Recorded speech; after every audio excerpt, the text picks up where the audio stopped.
Apesar de toda a maldade e problemas que enfrentamos neste mundo, a cada episódio que passa, a compreensão de uma verdade bíblica serve para lhe aproximar mais de Deus e a compreensão de um plano maior de Deus para as nossas vidas.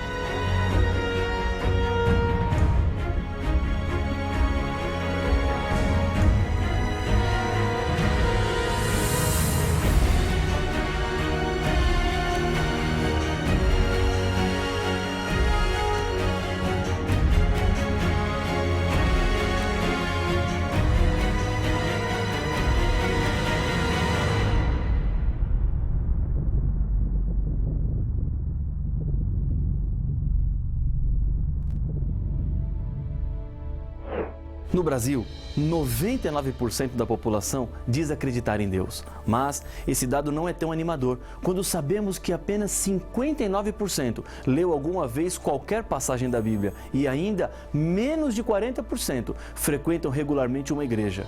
Isso era exatamente o que o diabo queria, um Deus de nome, que o homem relaciona-se sem nenhum tipo de compromisso. No estudo anterior, vimos que o sexto selo do Apocalipse nos ajuda a descobrir quando começaria o tempo do fim na história deste mundo e, com isso, a proximidade da volta de Jesus. O sétimo selo descreve o silêncio que acontecerá no céu quando Jesus e os seus anjos vierem à terra para buscar os salvos. No capítulo 7, com uma pausa entre o sexto e o sétimo selo, Jesus diz que antes de sua vinda, os salvos receberiam o selo de Deus na testa. E qual é esse selo? Acompanhe a leitura do texto de Apocalipse, capítulo 7, o verso 1.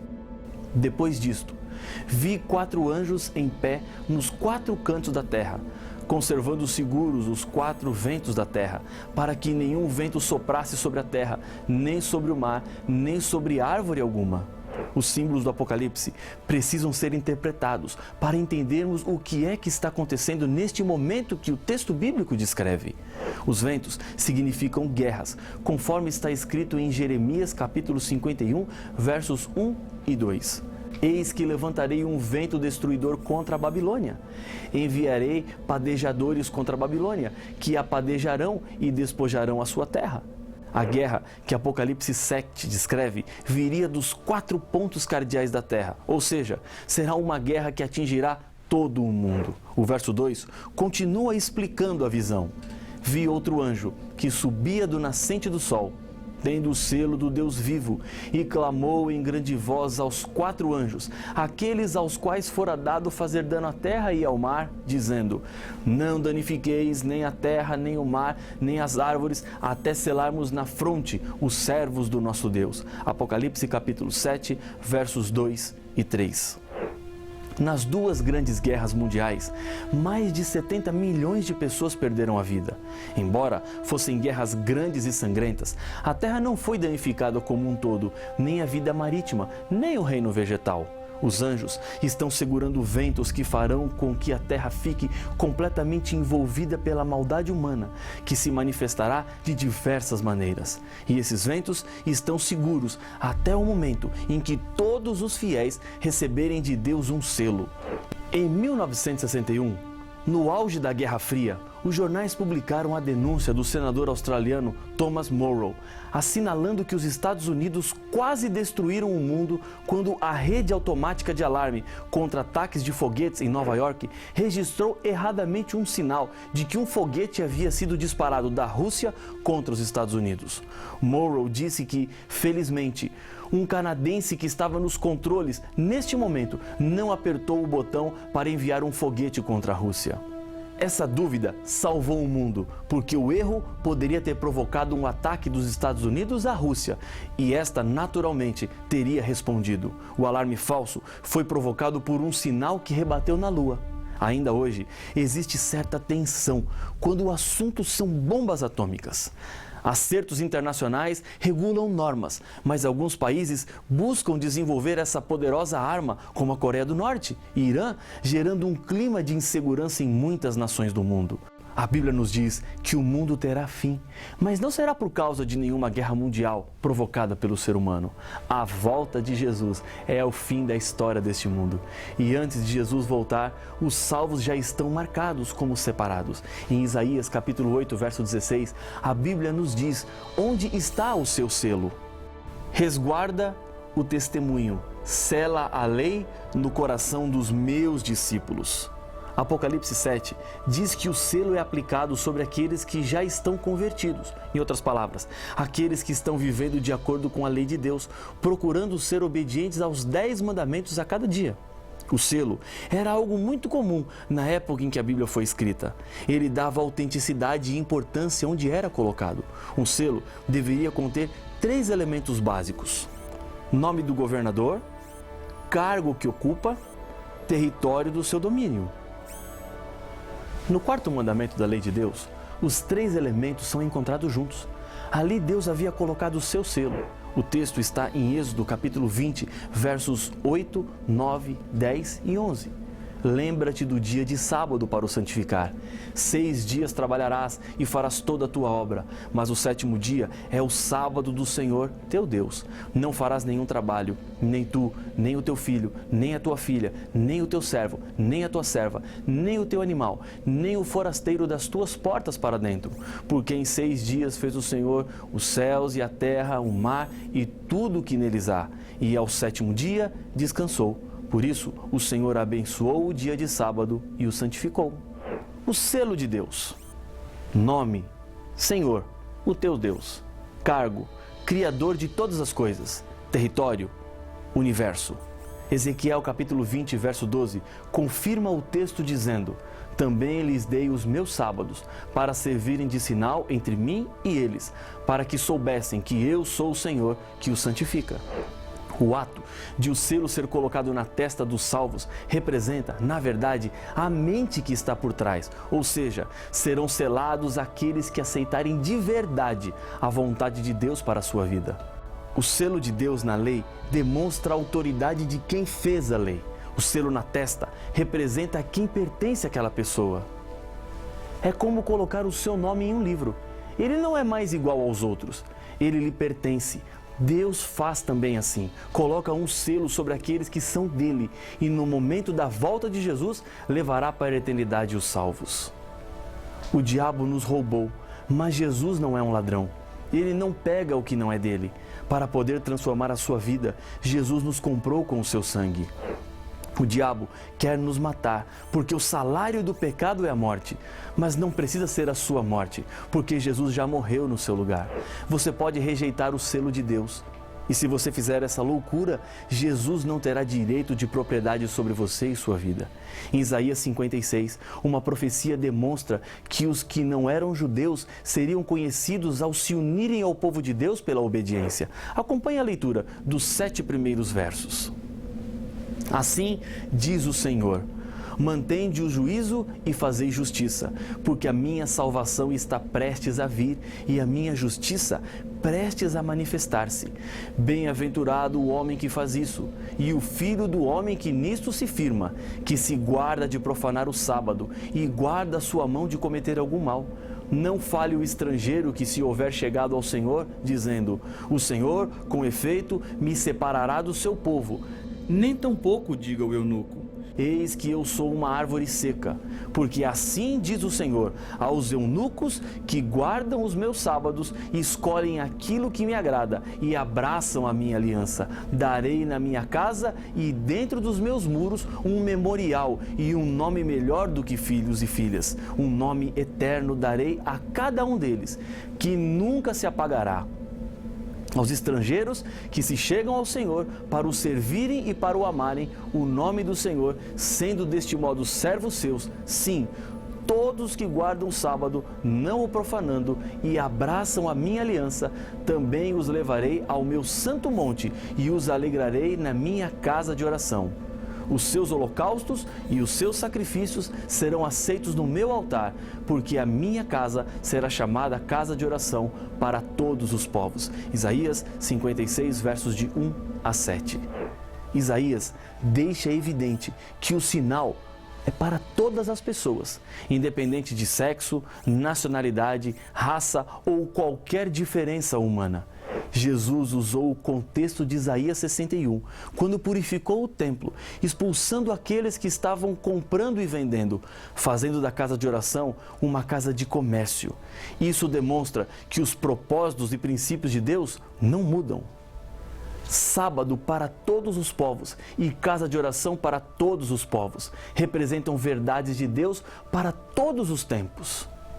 Quando Jesus esteve aqui na terra como um ser humano, a Bíblia diz que ele tinha um hábito. Veja o que está escrito no Evangelho de Lucas, no capítulo 4, verso 16. Indo para Nazaré, onde fora criado, entrou num sábado na sinagoga, segundo o seu costume, e levantou-se para ler. A cada semana, todos os sábados, Jesus estava na sinagoga.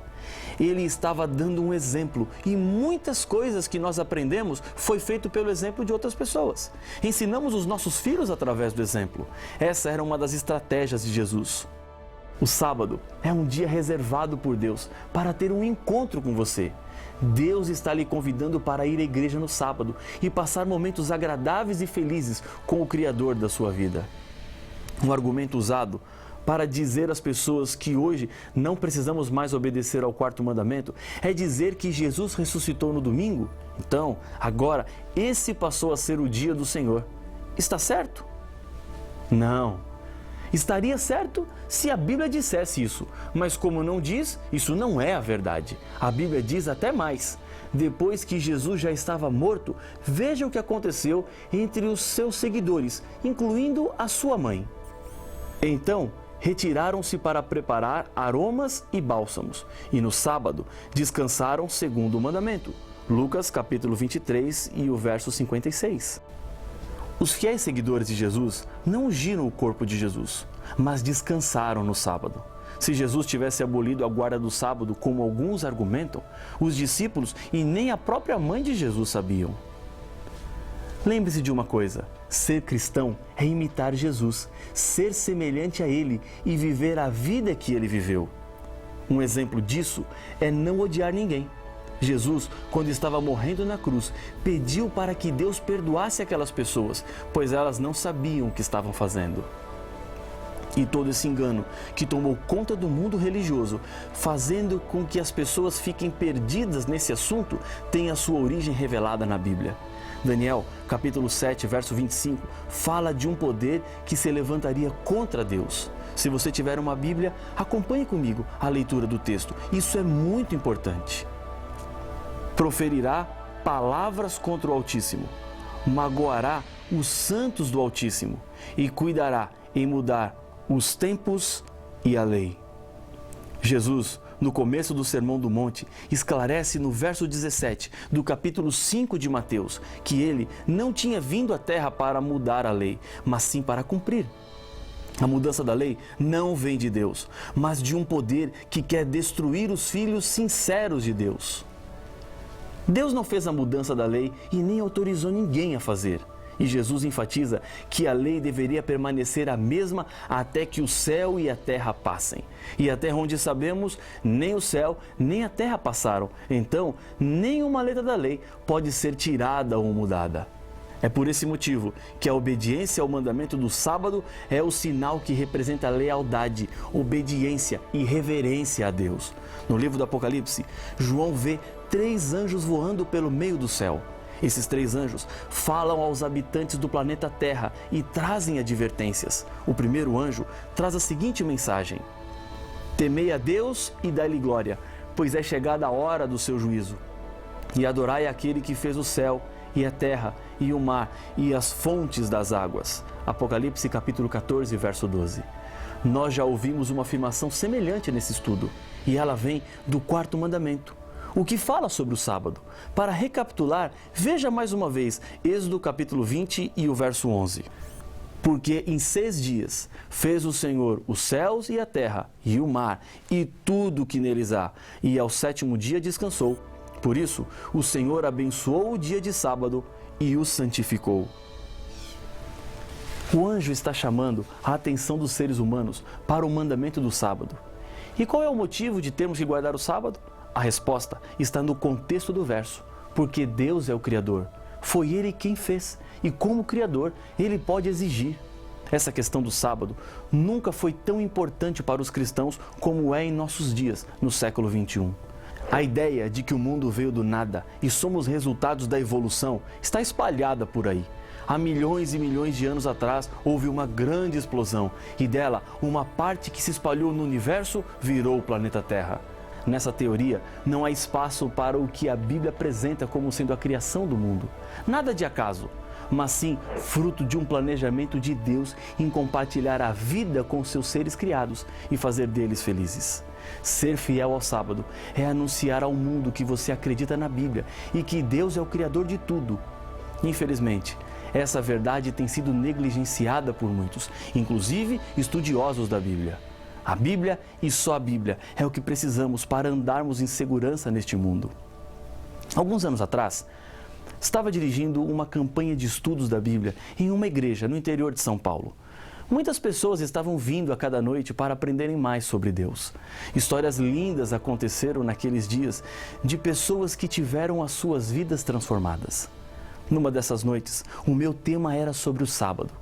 Estava argumentando e mostrando textos bíblicos para comprovar que desde a criação do mundo até o paraíso restaurado, Deus escolheu o dia de sábado como o dia santo e especial, quando uma mão se levantou e pediu minha palavra.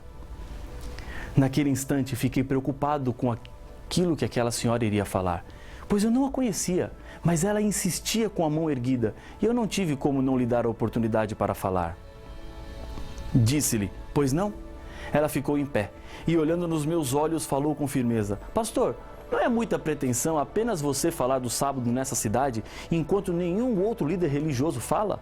Respirei fundo para começar a resposta, quando outra mão do outro lado do auditório se levantou. Tive que dar a palavra também. Era outra senhora que ficou em pé e pediu permissão para vir à frente. Disse a ela que poderia vir. Com uma voz calma, ela disse: Neste ano, resolvi fazer um ano de leitura da Bíblia. Comecei em Gênesis 1 e minha meta era chegar até o final do Apocalipse em dezembro. Na minha leitura, descobri que o sábado aparecia muitas vezes com mensagens importantes. Ontem à noite, procurei o líder religioso da minha igreja, com esta dúvida no meu coração, e o que ele me falou é a razão por que eu estou aqui hoje à noite. E eu lhe perguntei: o que foi que ele disse? Ela então completou: ele falou-me que, na verdade, a Bíblia fala da guarda do sábado, mas eles não poderiam ensinar isso lá, porque senão a igreja ficaria vazia. Você está entendendo o que eu estou querendo lhe dizer? Não estou falando que é fácil, estou lhe dizendo a verdade. Mais do que isso, quando você quer fazer a vontade de Deus, Ele proporciona os meios para você conseguir. Tenho sido testemunha de histórias impressionantes e o mesmo Deus quer fazer na sua vida. Não tenha dúvida disso. Decida agora fazer a vontade de Deus e ser fiel ao sábado bíblico. E eu tenho certeza que as bênçãos do Senhor repousarão sobre a sua vida. Se esse é o seu desejo, se essa é a sua decisão, ore comigo. Senhor, obrigado pelas claras mensagens que temos em Tua Palavra. Aprendemos mais uma, a verdade sobre o sábado. Ajuda-nos a vivermos de acordo com ela, pois nós colocamos o nosso coração nas Tuas mãos, em nome de Jesus. Amém.